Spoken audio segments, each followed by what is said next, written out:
Hello, it's Miss Heaton signing in to talk with you about another way to solve for x when you are doing equilibrium concentration calculations. Whoa, that's a mouthful. We're going to be talking about the quadratic method today, which is actually the method that you are least likely to want to use. In fact, you should only use it when the square root method doesn't work and when the other methods that I'm going to teach you in a little bit don't work.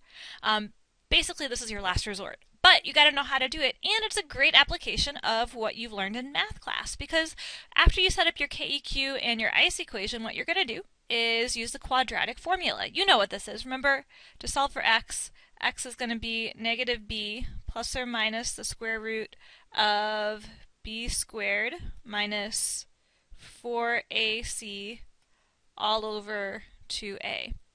Yeah, that's right. You know this.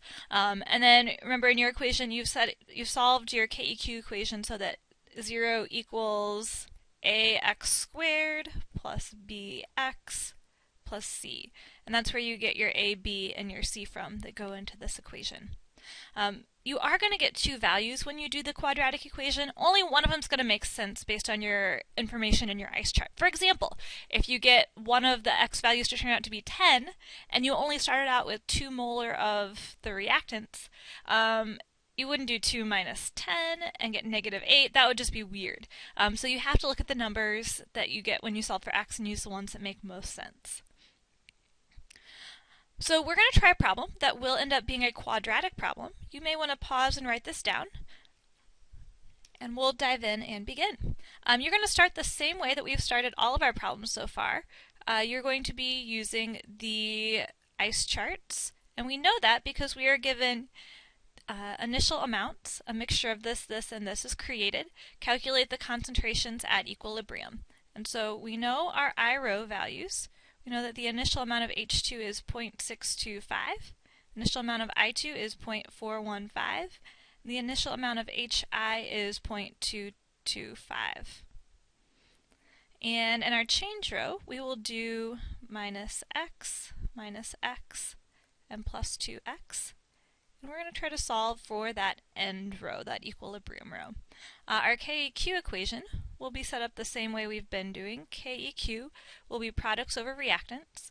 Our product is HI, so that will be squared. Oops, I forgot my x here. On top, then we'll put 0.225 plus 2x. That'll be squared, because it has a coefficient of 2 in front of it. And then on bottom we'll put 0.625 minus x. Please, I apologize for my poor handwriting. Please overlook that if you can. And 0.415 minus x for our other reactant concentration.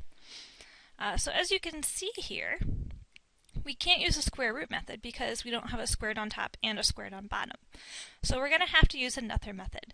And what we're going to do is some really awesome algebra and just kind of solve this KEQ so that we have something equals 0. And we know that the K value, as we're told up here, is 79.5. And so now it's just algebra. You would expand both the numerator and the denominator, the squared, and then multiply by foiling those two on the bottom.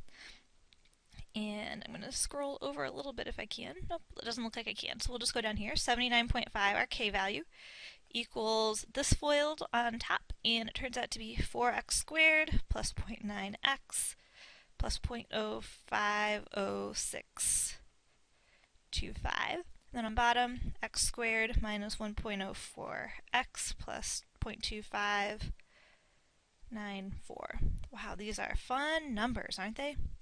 And then you would just multiply both sides by this quantity so that you get rid of your denominator.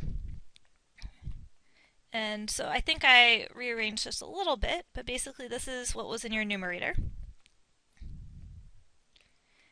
And then when you multiply 79.5 by your denominator, this is what you get. Oops, that should be a minus. Who knew that algebra was going to be so important in chemistry class. You could go back, tell your algebra teacher tomorrow that you are grateful for all that you learned from them because it's come in handy in honors chemistry. And you're probably thinking, why do people even do this? Well, there are ways to do it on your calculator. Real scientists would probably do it that way, but you may have to do it this way on some of the problems that you are asked to do in class. What I'm doing now is just kind of subtracting out so that we get this side equal to 0, so subtracting that quantity from both sides. X plus 20.5697. Whew, okay, algebra, yes. Now what we're going to do is solve for x, and we can do that using the quadratic formula. So we'll plug in our a value, our b value, oh, and that's negative, and our c value into the quadratic equation. So x will equal 83.58 plus or minus the square root of b squared, so that'll be 6985.62 minus 4ac, 4 times 75.5 times 20.57. By the way, you should be checking all of my work in your own calculator because I have been known to make mistakes. If you find a mistake, there may be a reward, so please pay careful attention. When you put all that in your calculator, I believe what should pop out would be 0.7377 or 0.3693. So those are your two possible x values. And then we would plug those back into our ice chart, into our equilibrium row. Now let's see, which of these values would not make sense for x? Well, let's look at this first one, 0.74. If we started with 0.625 and we subtracted 0.74, we would end up with a negative equilibrium concentration. That cannot happen. So we can ignore that number and we will instead use the 0.3693. So x is 0.3693. So for our equilibrium, we'll do 0.625 minus 0.369, and that turns out to be 0.256 molarity of the H2. And we'll do 0.415 minus 0.369. That turns out to be 0.046 molarity. And then in our last row, it'll be 0.225 plus 2 times our x value. And that turns out to be 0.694 molarity of the HI. And if you check your answers down here, I did put them down here, you should get those same numbers. Okie dokie, folks, that is quadratic method. Stay tuned, there will be other methods that you can use as well. Like I said, this one involved tons of algebra. Wasn't that fun? There are other ways that require a little bit less, and you can watch about those in a later screencast. This is Ms. Heaton, signing off.